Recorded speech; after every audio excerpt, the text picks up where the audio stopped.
Hi friends, அனைவருக்கும் வணக்கம். இந்த வீடியோவில் என்ன பார்க்க போகிறோம் அப்படின்னா, தமிழ் 9th ஸ்டாண்டர்ட் 2005 எடிஷன் தான் வந்து பார்க்க போகிறோம். ஏற்கனவே வந்து நம்ம 8th ஸ்டாண்டர்ட் 2005 எடிஷன் பார்த்துருக்கோம். அது பிளேலிஸ்ட்டில் இருக்குது, பார்க்காதவங்க பாருங்கள். இது வந்து 9th ஸ்டாண்டர்ட் 2005 எடிஷன் பார்ட் 1 வந்து பார்க்க போகிறோம். ஃபர்ஸ்ட் பாருங்க, கீழ்கண்டவற்றை செயற்பாட்டு வினை வாக்கியங்களாக மாற்றுக. ஃபர்ஸ்ட் வந்து நம்ம எழுவாய்னா என்ன, செயல்படு பொருள்னா என்ன, பயனிலைனா என்ன அப்படிங்கிற சிறிய விளக்கத்தை வந்து பார்த்துடலாம். இப்போ என்ன கொடுத்துருக்காங்க, செய்வினை கொடுத்துட்டாங்க, அதை செயற்பாடு வினையா மாற்ற சொல்லி கேட்டிருக்காங்க. ஃபர்ஸ்ட் எழுவாய் அப்படிங்கிறது இந்த பாண்டியன் அப்படிங்கிறது தான் எழுவாய். எழுவாய் அப்படின்னா என்ன அப்படின்னா, ஒரு நபரின் பெயர் அல்லது ஒரு பொருளின் பெயர், இதை குறிப்பது வந்து எழுவாய். பாண்டியன் அப்படிங்கிறது எழுவாய். அப்ப கதவை அப்படிங்கிறது, கதவுங்கிறது என்ன அப்படின்னா செயல்படு பொருள். செயல்படு பொருள் அப்படின்னா என்ன அப்படின்னா, ஒரு எதை செய்தான், எந்த செயலை செய்தான் அப்படிங்கிறதுக்கு விடையாக அமைவது வந்து செயல்படு பொருள். அப்ப எதை தட்டினான், அப்ப அதுக்கு விடையாக அமைவது எது, கதவு. அப்ப கதவுங்கிறது தான் செயல்படு பொருள். தட்டினான் அப்படிங்கிறது வினைமுற்று, அது வந்து பயனிலை. ஓகேவா, இதான் வந்து எழுவாய், செயல்படு பொருள், பயனிலை. அப்ப செய்வினை வாக்கியத்துல உங்களுக்கு எப்படி இருக்கும் அப்படின்னா, எழுவாய் முதலில் வரும், செயல்படு பொருள் வந்து அடுத்து இரண்டாவதாக வரும், பயனிலை வினைமுற்று வந்து மூன்றாவதாக வரும். இது வந்து செய்வினையில. செயற்பாட்டு வினையில என்ன வரும் அப்படின்னா, இந்த செயல்படு பொருள் வந்து முதலில் வரும், எழுவாய் வந்து இரண்டாவதாக வரும், பயனிலை மூன்றாவதாக வரும். எதுல அப்படின்னா செயற்பாட்டு வினையில. இந்த ஆர்டரை வந்து முதல்ல நீங்க தெரிஞ்சுக்கணும். ஓகேவா, இப்ப எழுவாய்னா என்ன, செயல்படு பொருளா என்ன, பயனிலைனா என்னங்கிறது தெரிஞ்சிருச்சு. அப்ப செய்வினைக்கு எழுவாய், செயல்படு பொருள், பயனிலைன்னு வரும். செயற்பாட்டு வினைக்கு செயல்படு பொருள், எழுவாய், பயனிலைன்னு வரும். ஓகேவா, அடுத்தது இந்த எழுவாய் வந்து செயற்பாட்டு வினையில ஆள்ங்கிற மூன்றாம் வேற்றுமை உருபை ஏற்று வரும். ஆள்ங்கிற மூன்றாம் வேற்றுமை உருபை ஏற்று வரும். பயனிலை வந்து பட்டது அல்லது பெற்றது அல்லது போனது, ஆயிற்று அப்படின்னு வரும். ஓகேவா, இதான் வந்து கான்செப்ட். ஓகே, இப்போ செய்வினை என்ன கொடுத்துருக்காங்க, பாண்டியன் கதவை தட்டினான். இதை வந்து செயற்பாட்டு வினையா மாற்றணும். அப்ப கதவுங்கிற செயல்படு பொருள் முதலில் வருமா, பாண்டியன்கிற மூன்றாம் வேற்றுமை உருவை ஏற்று பாண்டியனால் அப்படின்னு வரும். தட்டினான்ங்கிறது தட்டப்பட்டது, அப்போ கதவு பாண்டியனால் தட்டப்பட்டது. அடுத்தது பாருங்க, மூவர் தேவாரத்தை பாடினர். அப்போ இதுல எது செயல்படு பொருள், எதை பாடினார், அதுக்கு விடையாக அமைவது என்ன, தேவாரம். அப்ப தேவாரம் முதலில் வரும். மூவர்ங்கிற எழுவாய் வந்து ஆள்கிற வேற்றுமை உருவை ஏற்று வரும். பாடினர் அப்படிங்கிறது பட்டதுங்கிறத ஏற்று வரும். அப்ப தேவாரம் மூவரால் பாடப்பட்டது. அடுத்து பாருங்க, அரசன் பரிசில் வழங்கினான். இப்ப பரிசில் அரசனால் வழங்கப்பட்டது. ஓகேவா, அடுத்தது மக்கள் நாடகம் பார்த்தனர். நாடகம் மக்களால் பார்க்கப்பட்டது. அடுத்து பாருங்க, நான் பாட்டு பாடினேன். இந்த இடத்துல பாருங்க, பாட்டுங்கிற செயல்படு பொருள் முதல்ல வந்திருக்கு. நான்கிற எழுவாய் வந்து மூன்றாம் வேற்றுமை உருவை ஏற்கும் போது எப்படி மாறும், என்னால் அப்படின்னு மாறும். அதை நல்லா ஞாபகம் வச்சுக்கணும். நான்கிற எழுவாய் மூன்றாம் வேற்றுமை உருவை ஏற்கும் போது என்னால்னு மாறும். அடுத்தது நமக்கு பாடினேங்கிறது பாடப்பட்டது. அப்ப பாட்டு என்னால் பாடப்பட்டது அப்படின்னு வரும். அடுத்து பாருங்க, கீழ்கண்டவற்றை செய்வினை வாக்கியங்களாக மாற்றுக. இப்போ நம்ம வந்து செய்வினைய செயற்பாட்டு வினையா பார்த்தோம். இது வந்து செயற்பாட்டு வினை கொடுத்துருக்காங்க, அதை செய்வினையா மாற்றணும். இப்ப பாடல் என்னால் இயற்றப்பட்டது. அப்ப இந்த இடத்துல வந்து எழுவாய் எங்க இருக்கு, இந்த இருக்கு. இது வந்து செய்வினைக்கு முதலில் வருமா, அப்ப என்னால்ங்கிறது மூன்றாம் வேற்றுமை உருவை ஏற்று வந்திருக்கு. அது மூன்றாம் வேற்றுமை உருவை நீக்கி வரணும் எதுல, செய்வினையில. அப்ப என்னால்ங்கிறது எப்படி மாறும், நான். இங்க வந்து நான்ங்கிறது என்னால்னு மாறுனுச்சா, அப்ப என்னால்ங்கிறது இங்க எப்படின்னு மாறும், நான் மாறும். அப்ப பாடல்ங்கிற செயல்படு பொருள் வந்துடும். இயற்றப்பட்டதுங்கிறது அந்த பட்டதுங்கிறத நம்ம எடுத்துடணும் செய்வினைக்கு. அப்ப இயற்றினேன் அப்படின்னு வரும். அடுத்தது உழவனால் நெற்பயிர் வளர்க்கப்பட்டது. அப்ப உழவன் நெற்பயிரை வளர்த்தான். அடுத்தது பாருங்க, கல்லறை கரிகாலனால் கட்டப்பட்டது. கரிகாலன் கல்லறையை கட்டினான். கரிகாலன் கல்லறையை கட்டினான். அடுத்து பாருங்க, சேக்கிலார் சோழனால் வரவேற்கப்பட்டார். அப்ப சோழன் சேக்கிலாரை வரவேற்றான். நான் விளக்கம் கொடுத்துட்டேங்கிறதுனால அந்த விடையை மட்டும் சொல்லிட்டு போறேன். அடுத்தது செயற்கைக்கோள் இந்திய அறிவியலாளர்களால் செலுத்தப்பட்டது. அப்ப இந்திய அறிவியலாளர்கள் செயற்கைக்கோளை செலுத்தினர். அப்ப செய்வினை இது ஒண்ணு கவனிக்கணும் நீங்க. மூன்றாம் வேற்றுமை உருவை ஏற்று வருவது செயற்பாட்டு வினை.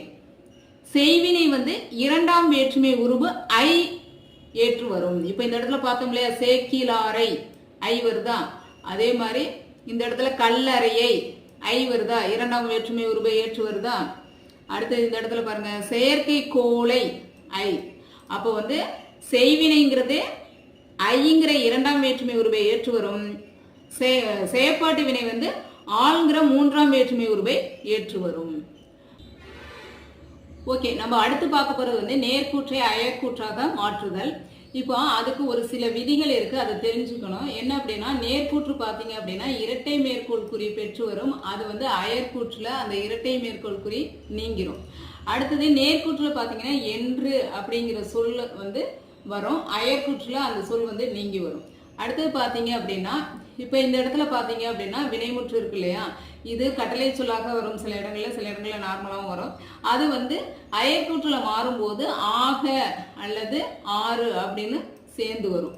அடுத்தது தன்மை சொல், அதாவது நேர்கூற்றுல தன்மையா உள்ளது அயற்கூற்றுல படற்கையாக மாறும். அதே மாதிரி நேர்கூற்றுல உள்ள தன்மை சொல் அயற்கூற்றுல மாறும்போது முன்னிலையாகவும் மாறும். ஓகே, இதெல்லாம் நம்ம எடுத்துக்காட்டோட பார்க்கும்போது புரியும். வாங்க. நான் மனம் திறந்து பேசுகிறேன் என்று மணிமொழி கூறினாள். இது அயற்கூற்றா மாறும்போது மணிமொழி தான், நான்கிறது இங்க என்னவா மாறுது, தான் மாறுது. தான் மனம் திறந்து பேசுவதாக கூறினாள் அப்படின்னு மாறும். அடுத்தது வள்ளுவர் மக்களை நோக்கி பிறப்பொக்கும் எல்லா உயிர்க்கும் என்றார். இது எப்படி மாறும் அப்படின்னா, வள்ளுவர் மக்களிடம், இந்த நம்ம மேற்கோள் குறியெல்லாம் நீக்கிடணும், மக்களிடம் பிறப்புக்கும் எல்லா உயிர்க்கும் என்றார் அப்படின்னு மாறும். அடுத்து பாருங்க, கல்வி யாராலும் அழிக்க முடியாத செல்வம் என்று சொற்பொழிவாளர் கூறினார். இது அயற்கூற்றா மாறும்போது சொற்பொழிவாளர் கல்வி யாராலும் அழிக்க முடியாத செல்வம் என்றார். அப்ப இந்த என்று கூறினார் அப்படிங்கிறதெல்லாம் அயற்கூற்றுல வராது. அடுத்து பாருங்க, கண்ணன் இன்று என்னால் வர முடியாது என்று தன் நண்பனிடம் கூறினான். அயற்கூற்றா மாறும்போது இந்த இன்றுங்கிற சொல் என்னவா மாறும் அப்படின்னா அன்றுன்னு மாறும். இன்றுங்கிற சொல் அன்றுன்னு மாறும். ஒரு சில வார்த்தைகள் இருக்கு, இப்ப நான்கிறது தான்னு மாறுது. அதே மாதிரி நான்கிறது தன்மை முன்னிலையாகவும் மாறும், நீன்னு மாறும். அதே மாதிரி இன்றுங்கிறது அன்றுன்னு மாறும், நாளைங்கிறது மறுநாள்னு மாறும். இது மாதிரி ஒரு சில விதிகள்லாம் இருக்கு, அதெல்லாம் நீங்க பார்த்துக்குங்க. கண்ணன் அன்று தன்னால் வர முடியாது என கூறினான்.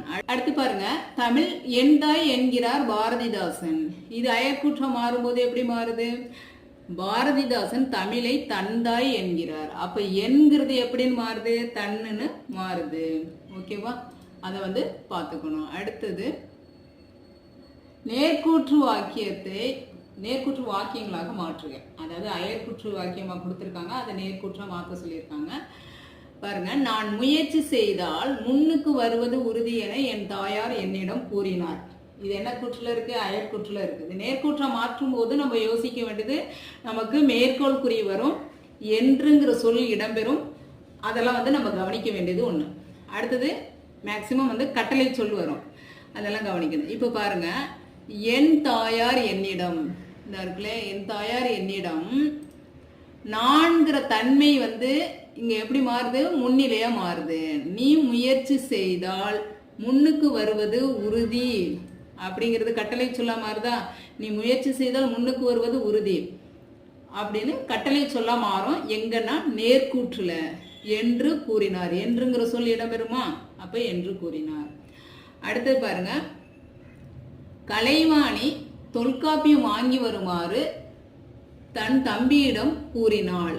இது நேர்கூற்றா மாறும்போது எப்படி மாறும், அதாவது கலைவாணி தன் தம்பியிடம் தொல்காப்பியம் வாங்கி வா என்று கூறினாள்.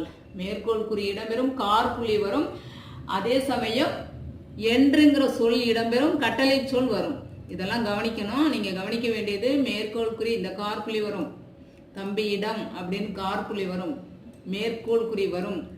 அடுத்தது கட்டளை சொல் வரும், என்றுங்கிற சொல்லி இடம்பெறும். இதெல்லாம் நீங்க கவனிக்க வேண்டிய ஒன்று. ஓகேவா. அடுத்து பாருங்க, கண்ணகி வாயிலில் காத்திருப்பதாக. நம்ம கூட சொன்னோம் இல்லையா, அயற்கூற்றுல வந்து ஆக ஆறு அப்படிங்கிற சொல்லலாம் வரும், அதையும் கவனிக்கணும் நம்ம. கண்ணகி வாயிலில் காத்திருப்பதாக காவலன் மன்னனிடம் கூறினான். அதை நேர்கூற்றா மாற்றும் போது காவலன் மன்னனிடம் கண்ணகி வாயிலில் காத்திருக்கிறாள் என்று கூறினான். காவலன் மன்னனிடம் கண்ணகி வாயிலில் காத்திருக்கிறாள் என்று கூறினான். இரட்டை மேற்கோள் குறி கண்டிப்பாக நேர்கூற்று அனைத்து தொடர்களிலும் வரும். அடுத்து பாருங்க, நாடி வந்த காரணத்தை தெரிவிக்குமாறு. பாருங்க, அயற்கூற்றுல ஆறு ஆகன் வரும் சொன்னா அந்த வினைமுற்றோடு ஆறு ஆக சேர்ந்து வரும், அதையும் கவனிக்கணும்.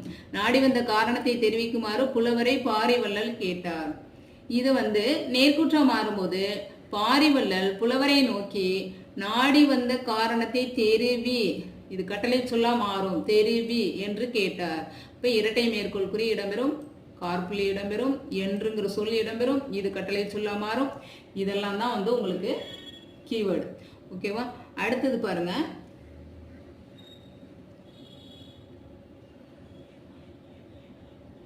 தான் வகுப்பில் முதல் பரிசு பெற்றதாக ஆதிரை கூறினாள். நேர்குற்றம் மாறும்போது ஆதிரை நான் வகுப்பில் முதல் பரிசு பெற்றேன் என்று கூறினாள். ஓகேவா? தான்ங்கிறது இங்க என்னவா மாறுது, நான் மாறுது. அடுத்தது கீழ்காணும், அது முடிஞ்சிருச்சு. அடுத்து கீழ்காணும் உரையாடலை தொடர் செய்தி வாக்கியமாக மாற்றுது.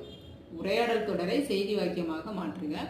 ஃபர்ஸ்ட் பாருங்க, செங்கணான் அருந்திரல் கொண்ட அமைச்சரே, ஐம்பெரும் குழுவினரும் என் பேராயத்தினரும் எமது எண்ணத்தை அறிவரோ அப்படின்னு வந்து ஒரு அமைச்சரை அழைத்து ஒரு கேள்வியை தொடுத்திருக்கிறார்.